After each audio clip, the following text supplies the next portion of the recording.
지역사회 합의 도출을 위해 잠시 중단됐던 인천 동구 수소연료전지발전소 기초공사가 재개되자 주민들이 반발하고 있습니다. 갈등이 6개월째 지속되면서 인천 동구의 민심은 흉흉하기까지 합니다.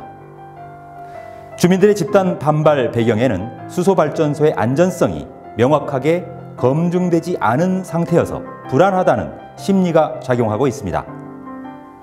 인천시는 갈등 해결을 위해 지난 4월 주민 대표와 사업 시행자인 인천연료전지 주식회사 그리고 동구, 인천시가 공동 참여하는 민관협의체를 구성했습니다. 그동안 8차례 회의를 열어 갈등 조정을 시도했지만 타협점을 찾지는 못하고 있습니다.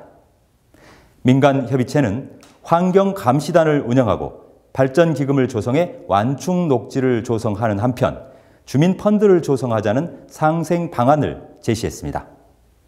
하지만 동구 수소연료전지발전소 건립반대 주민 비상대책위원회는 발전소 백지화 투쟁을 계속해 나가겠다고 천명했습니다. 주민비상대책위원회가 인천시청 앞에서 개최한 반대 집회에는 초등생까지 가세했고 한 주민의 단식 농성도 이어졌습니다. 동구 수소연료발전소는 이미 2년 전에 산업통상자원부로부터 발전사업 허가를 받은 상태입니다.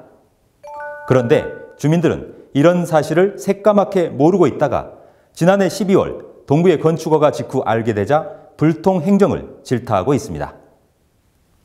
인천연료전지 측은 허가받은 기간 내에 공사를 마쳐야 손실을 막을 수 있다며 공사 중단 요구에 난감해하고 있습니다. 공사 강행, 그리고 이를 저지하겠다는 입장이 첨예하게 맞서면서 물리적 충돌마저 우려됩니다. 주거지역 코앞에 들어서는 발전소라는 점에서 불안감을 떨칠 수 없는 주민들은 발전소를 다른 곳으로 옮기라고 요구합니다. 반면 신재생에너지 보급은 시대적 요구라는 의견도 만만치 않습니다. 그나마 다행인 점은 갈등 해결을 위한 민간협의체가 아직은 운영되고 있다는 사실입니다. 인천시와 동구, 나아가 정부가 더 적극적으로 중재에 나서야 합니다.